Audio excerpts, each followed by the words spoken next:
ನಮಸ್ಕಾರ. ಉತ್ತರ ಕರ್ನಾಟಕ ನ್ಯೂಸ್ನ ಬೀದರ್ ನ್ಯೂಸ್ ರೌಂಡಪ್ಗೆ ಸ್ವಾಗತ. ನಾನು ಹನುಮಂತ್ ದೇಶ್ಮುಖ್. ಬನ್ನಿ ಕ್ವಿಕ್ ಆಗಿ ನೋಡೋಣ ಬೀದರ್ ಜಿಲ್ಲೆ ಮತ್ತು ಜಿಲ್ಲೆಗೆ ಸಂಬಂಧಪಟ್ಟಂತ ಇಂದಿನ ಪ್ರಮುಖ ಸುದ್ದಿಗಳನ್ನು. ಬಸವ ಜಯಂತಿ ವಚನ ಜಾತ್ರೆ 2026 ಮತ್ತು ನಾಡೋಜ ಡಾಕ್ಟರ್ ಬಸವಲಿಂಗ ಪಟ್ಟದೇವರ ಅಮೃತ ಮಹೋತ್ಸವದ ನಿಮಿತ್ತ ಪಟ್ಟಣದಲ್ಲಿ ಬರುವ ಏಪ್ರಿಲ್ನಲ್ಲಿ ಅರ್ಥಪೂರ್ಣ ಕಾರ್ಯಕ್ರಮಗಳು ಜರುಗಲಿವೆ ಅಂತ ಹಿರೇಮಠ ಸಂಸ್ಥಾನದ ಪೀಠಾಧಿಪತಿಗಳಾದ ಗುರುಬಸವ ಪಟ್ಟದೇವರು ತಿಳಿಸಿದ್ದಾರೆ. ಇನ್ನು ಪಟ್ಟಣದ ಚನ್ನಬಸವಾಶ್ರಮದ ಪರಿಸರದಲ್ಲಿ ಹಿರೇಮಠ ಸಂಸ್ಥಾನ ಮತ್ತು ಅಮೃತ ಮಹೋತ್ಸವ ಸಮಿತಿ ವತಿಯಿಂದ ಆಯೋಜಿಸಿದ ಕಾರ್ಯಾಲಯ ಉದ್ಘಾಟನೆ ಮತ್ತು ಪ್ರಚಾರ ರಥ ಕಾರ್ಯಕ್ರಮದ ಚಾಲನೆಯನ್ನ ನೇತೃತ್ವ ವಹಿಸಿ ಅವರು ಮಾತನಾಡಿದರು. ಜಗಜ್ಯೋತಿ ಬಸವಣ್ಣನವರಿಗೆ ಬಸವಾದಿ ಶಿವಶರಣರಿಗೆ ಓಂ ಶ್ರೀ ಗುರು ಬಸವಲಿಂಗಾಯ ನಮಃ. ಜೈ ಗುರು ಬಸವೇಶ ಹರ ಮಹಾದೇವ. ಎಲೆಗೆ ನೀವಲ್ಲದೆ ಮತ್ತಾರು ಇಲ್ಲವಯ್ಯ, ಕೂಡಲ ಸಂಗಮ ದೇವ. ಹಾಲಲ್ಲದು ನೀರಲ್ಲದು ನಿಮ್ಮ ಧರ್ಮ, ಶರಣ ಸತಿ ಲಿಂಗಪತಿ ಹರ ಮಹಾ. ಬೈದರ್ ಜಿಲ್ಲೆಯ ಹಿರಿಯ ನಾಯಕ ಹಾಗೂ ಸಚಿವ ರಹೀಂ ಖಾನ್ ಅವರು ಇಂದು ಈದ್ಗಾ ಮೈದಾನದಲ್ಲಿ ರಂಜಾನ್ ಪ್ರಾರ್ಥನೆ ಸಲ್ಲಿಸಿದ ಬಳಿಕ ಮಾಧ್ಯಮಗಳೊಂದಿಗೆ ಮಾತನಾಡಿದರು. ನಾಡಿನ ಸಮಸ್ತ ಜನತೆಗೆ ಹಬ್ಬದ ಶುಭಾಶಯಗಳನ್ನು ಕೋರಿದ ಸಚಿವರು ಈ ಪವಿತ್ರ ರಂಜಾನ್ ಎಲ್ಲರ ಜೀವನದಲ್ಲಿ ಸುಖ, ಶಾಂತಿ ಮತ್ತು ಸಮೃದ್ಧಿ ತರಲಿ, ದೇಶದ ಜನತೆಗೆ ದೇವರು ಒಳ್ಳೆಯದು ಮಾಡಲಿ ಅಂತ ಆಶಿಸಿದರು. ಇದೇ ವೇಳೆ ಕುತೂಹಲ ಮೂಡಿಸಿರುವಂತಹ ದಾವಣಗೆರೆ ಕಾಂಗ್ರೆಸ್ ಟಿಕೆಟ್ ಮುಸ್ಲಿಂ ಸಮುದಾಯಕ್ಕೆ ನೀಡುವ ವಿಚಾರವಾಗಿ ಪ್ರತಿಕ್ರಿಯಿಸಿದ ಅವರು, ಟಿಕೆಟ್ ಯಾರಿಗೆ ನೀಡಬೇಕು ಎಂಬುದು ಪಕ್ಷದ ಹೈಕಮಾಂಡ್ ನಿರ್ಧರಿಸುತ್ತೆ. ಸ್ಥಳೀಯ ರಾಜಕೀಯ ಸಮೀಕರಣಗಳನ್ನು ಗಮನಿಸಿ ಪಕ್ಷದ ಮುಖಂಡರು ಸೂಕ್ತ ನಿರ್ಧಾರ ತೆಗೆದುಕೊಳ್ಳುತ್ತಾರೆ. ಇಂದು ಸಾಯಂಕಾಲ ಒಳಗೆ ದಾವಣಗೆರೆ ಅಭ್ಯರ್ಥಿ ಯಾರಾಗಲಿದ್ದಾರೆ ಎಂಬುದು ಅಧಿಕೃತವಾಗಿ ಕನ್ಫರ್ಮ್ ಆಗಲಿದೆ ಎಂದು ತಿಳಿಸಿದರು. ಈ ಮೂಲಕ ಜಿಲ್ಲಾ ರಾಜಕೀಯದಲ್ಲಿ ಸಂಚಲನ ಮೂಡಿಸಿದ್ದಾರೆ. ಇವತ್ತು ರಂಜಾನ್ ಹಬ್ಬದ ಈದ್ ಇದೆ. ಎಲ್ಲರಿಗೆ ನಾನು ಬೀದರ್ ಜನತೆಗೆ ಈದ್ ಮುಬಾರಕ್ ಅಂತ ಹೇಳ್ತೇನೆ.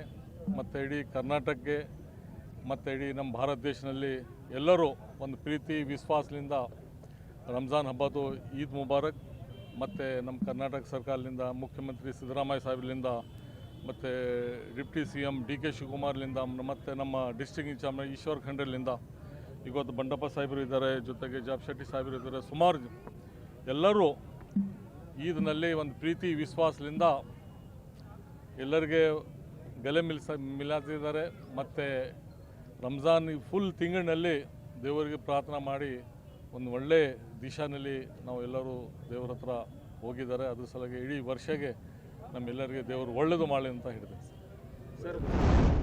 ಜಿಲ್ಲಾ ಉಸ್ತುವಾರಿ ಸಚಿವ ಈಶ್ವರ್ ಖಂಡ್ರೆ ಅವರು ಇಂದು ಭಾಲ್ಕಿಯ ಈದ್ಗಾ ಮೈದಾನಕ್ಕೆ ಭೇಟಿ ನೀಡಿ ಮುಸ್ಲಿಂ ಬಾಂಧವರೊಂದಿಗೆ ರಂಜಾನ್ ಹಬ್ಬದ ಸಂಭ್ರಮವನ್ನು ಹಂಚಿಕೊಂಡರು. ಪ್ರಾರ್ಥನೆ ಮುಗಿಸಿ ಹೊರಬಂದ ಮುಸ್ಲಿಂ ಬಾಂಧವರನ್ನ ಅಲ್ಲಂಘಿಸಿಕೊಂಡು ಸಚಿವರು ಹಬ್ಬದ ಶುಭಾಶಯಗಳನ್ನು ವಿನಿಮಯ ಮಾಡಿಕೊಂಡರು. ಬಳಿಕ ಮಾತನಾಡಿದ ಅವರು, ಹಿಂದೂ ಮುಸ್ಲಿಂ ಭಾವೈಕ್ಯತೆಯ ಪ್ರತೀಕವಾಗಿರುವಂತಹ ರಂಜಾನ್ ಹಬ್ಬವು ತ್ಯಾಗ, ಸಹಾನುಭೂತಿ ಮತ್ತು ಮಾನವೀಯತೆಯ ಮೌಲ್ಯಗಳನ್ನು ಸಾರುತ್ತದೆ. ಸಮಾಜದಲ್ಲಿ ಶಾಂತಿ ಮತ್ತು ಸೌಹಾರ್ದತೆಯನ್ನು ಬೆಳೆಸುವ ಇಂಥ ಹಬ್ಬಗಳು ಪ್ರಮುಖ ಪಾತ್ರ ವಹಿಸುತ್ತದೆ. ನಾವೆಲ್ಲರೂ ಪರಸ್ಪರ ಪ್ರೀತಿ ವಿಶ್ವಾಸದಿಂದ ಸುಂದರ ಸಮಾಜವನ್ನು ಕಟ್ಟೋಣ ಎಂದು ಕರೆ ನೀಡಿದರು. ಈ ಸಂದರ್ಭದಲ್ಲಿ ಸ್ಥಳೀಯ ಕಾಂಗ್ರೆಸ್ ಮುಖಂಡರು ಹಾಗೂ ಗಣ್ಯರು ಉಪಸ್ಥಿತರಿದ್ದು ಸೌಹಾರ್ದತೆಯ ಸಂದೇಶವನ್ನು ಸಾರಿದರು.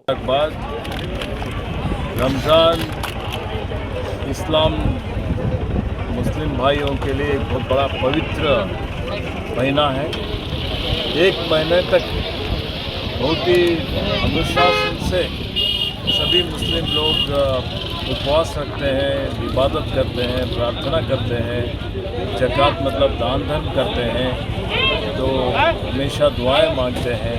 ये लोक कल्याण के लिए, जन कल्याण के लिए, सभी की भलाई के लिए, जिससे कि आत्मा का शुद्धि होती है, आत्मा संयम आता है, जो कि प्यार, मोहब्बत, विश्वास, भाईचारा, सद्भावना, सामरस्य के साथ रहना चाहिए। और हमारे जो संकल्प है, परिकल्पना है, सभी मनुष्य जो एक ही है, सभी लोग एक ही है। हमारा प्रार्थना करने का तरीका अलग अलग हो सकता है, तो ऐसे में जो है ना, जो मानवीय मूल्य आजकल दिन ब दिन ಶರಣರ ನಾಡು ಬಸವ ಕಲ್ಯಾಣದಲ್ಲಿ ಇಂದು ರಂಜಾನ್ ಹಬ್ಬವನ್ನು ಅತ್ಯಂತ ಸಡಗರ ಸಂಭ್ರಮದಿಂದ ಆಚರಿಸಲಾಯಿತು. ನಗರದ ಐತಿಹಾಸಿಕ ಈದ್ಗಾ ಮೈದಾನದಲ್ಲಿ ಇಂದು ಬೆಳಗ್ಗೆ ಸಾವಿರಾರು ಮುಸ್ಲಿಂ ಬಾಂಧವರು ಒಟ್ಟುಗೂಡಿ ಸಾಮೂಹಿಕ ಪ್ರಾರ್ಥನೆಯನ್ನು ಸಲ್ಲಿಸಿದರು. ಹಿರಿಯರು, ಯುವಕರು ಮತ್ತು ಪುಟ್ಟ ಮಕ್ಕಳು ಹೊಸ ಬಟ್ಟೆ ಧರಿಸಿ ಪ್ರಾರ್ಥನೆಯಲ್ಲಿ ಪಾಲ್ಗೊಂಡು ದೇಶದ ಕಲ್ಯಾಣ ಹಾಗೂ ಮಳೆ ಬೆಳೆಗಾಗಿ ವಿಶೇಷ ದುವಾವನ್ನು ಮಾಡಿದರು. ಪ್ರಾರ್ಥನೆಯ ನಂತರ ಪರಸ್ಪರ ಅಪ್ಪಿಕೊಂಡು ಈದ್ ಮುಬಾರಕ್ ಎನ್ನುತ್ತಾ ಶುಭಾಶಯಗಳನ್ನು ವಿನಿಮಯ ಮಾಡಿಕೊಂಡ ದೃಶ್ಯ ಮನಸೂರೆಗೊಂಡಿತು. ಹಬ್ಬದ ನಿಮಿತ್ತ ಈದ್ಗಾ ಮೈದಾನದಲ್ಲಿ ಬಿಗಿ ಪೊಲೀಸ್ ಬಂದೋಬಸ್ತ್ ಹಾಗೂ ಕುಡಿಯುವ ನೀರು ಸೇರಿದಂತೆ ಸೇರಿದಂತೆ ಅಗತ್ಯ ವ್ಯವಸ್ಥೆಗಳನ್ನು ಮಾಡಲಾಗಿತ್ತು. ಯಾವುದೇ ಅಡಚಣೆ ಇಲ್ಲದೆ ಶಾಂತಯುತವಾಗಿ ಕಾರ್ಯಕ್ರಮ ನೆರವೇರಿದ್ದು ಸೌಹಾರ್ದತೆಗೆ ಬಸವ ಕಲ್ಯಾಣ ಸಾಕ್ಷಿಯಾಯಿತು.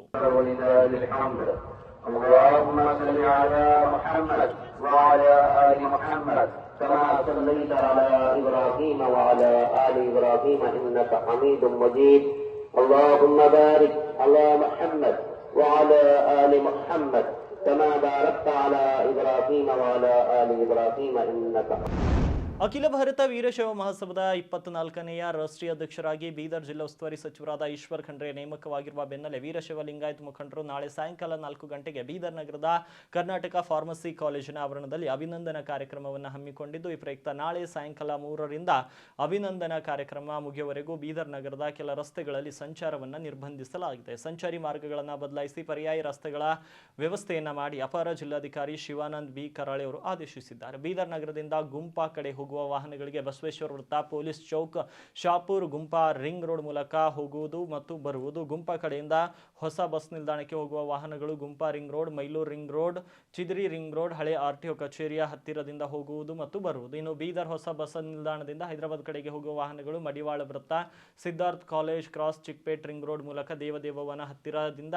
ಹೋಗುವುದು ಮತ್ತು ಬರುವುದು. ಸಂಚಾರ ದಟ್ಟಣೆಯನ್ನು ತಡೆಗಟ್ಟಲು ಈ ರೀತಿ ಮಾರ್ಗ ಬದಲಾಯಿಸಿ ಅಪರ ಜಿಲ್ಲಾಧಿಕಾರಿ ಶಿವಾನಂದ್ ಕರಾಳೆ ಅವರು ಆದೇಶ ಹೊರಡಿಸಿದ್ದಾರೆ.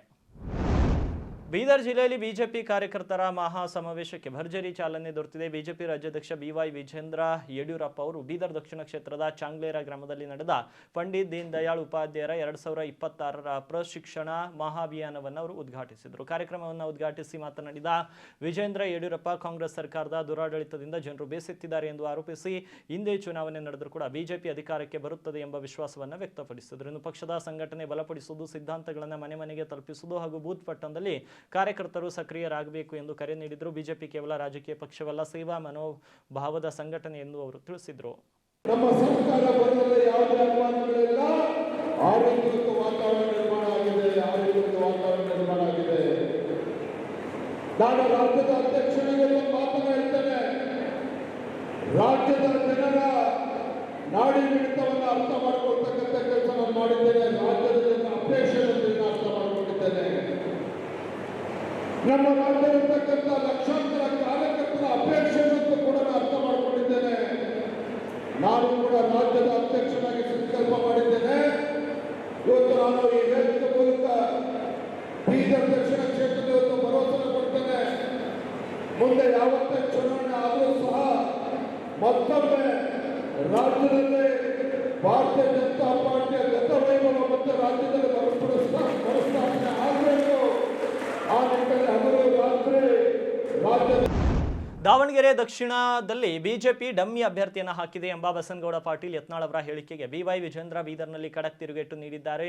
ಯಾರೋ ಮೂರ್ಖರು ಮಾತನಾಡ್ತಾರೆ ಎಂದು ಅವರ ಪ್ರತಿಯೊಂದು ಹೇಳಿಕೆಗೂ ಉತ್ತರ ಕೊಡುವ ಅವಶ್ಯಕತೆ ನನಗಿಲ್ಲ. ಚಟಕ್ಕೆ ಮತ್ತು ಚಪಲಕ್ಕೆ ಮಾತನಾಡುವುದು ಬೇರೆ. ಚುನಾವಣಾ ಫಲಿತಾಂಶ ಬಂದ ಮೇಲೆ ಎಲ್ಲರಿಗೂ ಅಸಲಿ ಸತ್ಯ ಗೊತ್ತಾಗಲಿದೆ ಎಂದು ಪರೋಕ್ಷವಾಗಿ ಯತ್ನಾಳ್ ಅವರನ್ನೇ ಮೂರ್ಖ ಎಂದು ಕರೆದಿದ್ದಾರೆ. ಅಭ್ಯರ್ಥಿ ಬದಲಾಗಬಹುದು ಎಂಬ ಯತ್ನಾಳ್ ಅವರ ಮತ್ತೊಂದು ಭವಿಷ್ಯವಾಣಿಗೆ ಪ್ರತಿಕ್ರಿಯಿಸಿದ ವಿಜೇಂದ್ರ, ನಾನು ಈಗ ದೇವಸ್ಥಾನದ ಮುಂದೆ ನಿಂತಿದ್ದೇನೆ, ಅವರಿಗೆ ದೇವರು ಒಳ್ಳೆಯದು ಮಾಡಲಿ ಅಂತ ಕೈ ಮುಗಿಯುವ ಮೂಲಕ ವ್ಯಂಗ್ಯವಾಡಿದ್ರು.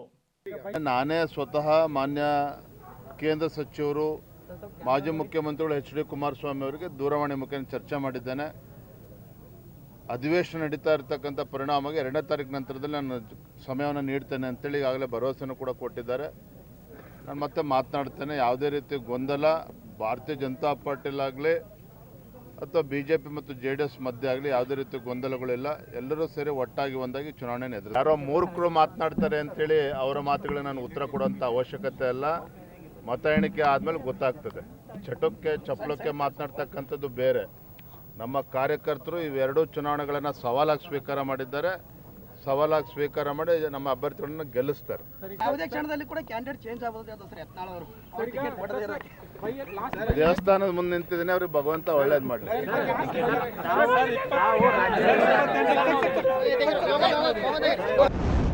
ದಾವಣಗೆರೆ ಮತ್ತು ಬಾಗಲಕೋಟೆ ಉಪಚುನಾವಣೆಯ ಹಿನ್ನೆಲೆ ಬೀದರ್ನಲ್ಲಿ ಮಾತನಾಡಿದ ಬಿಜೆಪಿ ರಾಜ್ಯಾಧ್ಯಕ್ಷ ಬಿವೈ ವಿಜೇಂದ್ರ ರಾಜ್ಯದ ಕಾಂಗ್ರೆಸ್ ಸರ್ಕಾರದ ವಿರುದ್ಧ ತೀವ್ರ ಆಕ್ರೋಶ ವ್ಯಕ್ತಪಡಿಸಿದರು. ರಾಜ್ಯದಲ್ಲಿ ಅಭಿವೃದ್ಧಿ ಶೂನ್ಯವಾಗಿದೆ, ಬಡವರು ಮತ್ತು ರೈತರ ವಿರೋಧಿ ನೀತಿಗಳಿಂದಾಗಿ ಜನ ಈ ಸರ್ಕಾರದ ವಿರುದ್ಧ ರೊಚ್ಚಿಗೆದ್ದಿದ್ದಾರೆ. ಇದರ ನೇರ ಲಾಭ ಬಿಜೆಪಿಗೆ ಸಿಗಲಿದ್ದು 2 ಕ್ಷೇತ್ರಗಳಲ್ಲಿ ಮತದಾರರು ನಮ್ಮ ಅಭ್ಯರ್ಥಿಗಳನ್ನು ಬೆಂಬಲಿಸಲಿದ್ದಾರೆ ಎನ್ನುವ ವಿಶ್ವಾಸವನ್ನು ವ್ಯಕ್ತಪಡಿಸಿದರು. ಇದೇ ವೇಳೆ ಜೆಡಿಎಸ್ ಮೈತ್ರಿ ಕುರಿತು ಮಾತನಾಡಿದ ಅವರು, ಕೇಂದ್ರ ಸಚಿವ ಎಚ್ ಡಿ ಕುಮಾರಸ್ವಾಮಿ ಅವರೊಂದಿಗೆ ನಾನು ದೂರವಾಣಿ ಮೂಲಕ ಚರ್ಚಿಸಿದ್ದೇನೆ. ಬಿಜೆಪಿ ಮತ್ತು ಜೆಡಿಎಸ್ ಒಟ್ಟಾಗಿ ಈ ಚುನಾವಣೆಯನ್ನು ಎದುರಿಸಲಿವೆ. ನಮ್ಮ ಕಾರ್ಯಕರ್ತರು ಈ ಉಪಚುನಾವಣೆಯನ್ನು ಒಂದು ಸವಾಲಾಗಿ ಸ್ವೀಕರಿಸಿದ್ದು 2 ಕ್ಷೇತ್ರಗಳಲ್ಲಿ ಕೇಸರಿ ಬಾವುಟ ಹಾರುವುದು ನಿಶ್ಚಿತ ಅಂತ ಹೇಳಿದ್ರು. ಈಗಾಗಲೇ ದಾವಣಗೆರೆ ದಕ್ಷಿಣ ಹಾಗೂ ಬಾಗಲಕೋಟೆ ವಿಧಾನಸಭಾ ಕ್ಷೇತ್ರದ ಉಪಚುನಾವಣೆ ದಿನಾಂಕಗಳು ಘೋಷಣೆ ಆಗಿದೆ. ಬಿಜೆಪಿ ನಮ್ಮ ಅಭ್ಯರ್ಥಿಗಳು ಹೆಸರುಗಳನ್ನು ಕೂಡ ಈಗಾಗಲೇ ನಮ್ಮ ಕೇಂದ್ರದ ವರಿಷ್ಠರು ಘೋಷಣೆ ಮಾಡಿದ್ದಾರೆ. ಬಾಗಲಕೋಟೆನಲ್ಲಿ ನಮ್ಮ ಮಾಜಿ ಶಾಸಕರು ಹಿರಿಯರಾಗಿರ್ತಕ್ಕಂಥ ವೀರಣ್ಣ ಚರಂತಿಮಠರವರು, ದಾವಣಗೆರೆ ದಕ್ಷಿಣ ವಿಧಾನಸಭಾ ಕ್ಷೇತ್ರದಲ್ಲಿ ಶ್ರೀನಿವಾಸ್ ದಾಸ್ ಕರಿಯಪ್ಪನವರು ನಮ್ಮ ಅಭ್ಯರ್ಥಿ ಆಗಿದ್ದಾರೆ. ರಾಜ್ಯದಲ್ಲಿ ಮತ್ತು ವಿಶೇಷವಾಗಿ 2 ಕ್ಷೇತ್ರದಲ್ಲೂ ಸಹ ಕಾಂಗ್ರೆಸ್ ಸರ್ಕಾರದ ದುರಾಡಳಿತದ ವಿರುದ್ಧ ಜನ ರೊಚ್ಚಿಗೆದ್ದಿದ್ದಾರೆ. ಅಭಿವೃದ್ಧಿ ಶೂನ್ಯ, ರೈತ ಮತ್ತು ಬಡವರ ವಿರೋಧಿ ರಾಜ್ಯ ಸರ್ಕಾರದ ವಿರುದ್ಧ ಜನ ಇವತ್ತು ಆಕ್ರೋಶವನ್ನು ವ್ಯಕ್ತಪಡಿಸ್ತಾ ಇದ್ದಾರೆ. ಇದೆಲ್ಲದರ ಪರಿಣಾಮ 2 ವಿಧಾನಸಭಾ ಕ್ಷೇತ್ರದಲ್ಲಿ ಮತದಾರರ ಒಲವು ಇವತ್ತು ಭಾರತೀಯ ಜನತಾ ಪಾರ್ಟಿಯ ಪರವಾಗಿದೆ.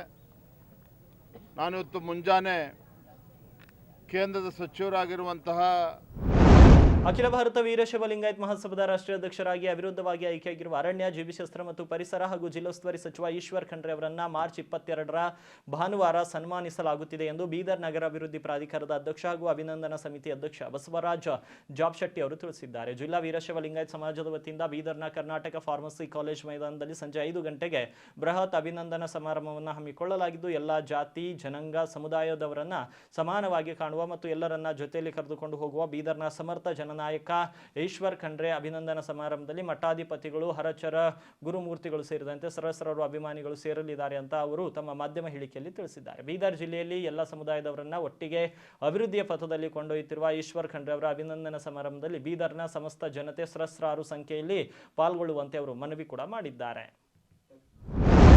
ಔರಾ ತಾಲೂಕಿನ ಚಿಕ್ಲಿ ಜೆ ಗ್ರಾಮದಲ್ಲಿ ಛತ್ರಪತಿ ಶಿವಾಜಿ ಮಹಾರಾಜರ ಭವ್ಯ ಮೂರ್ತಿ ಅನಾವರಣ ಕಾರ್ಯಕ್ರಮ ಭರ್ಜರಿಯಾಗಿ ನಡೆಯಿತು.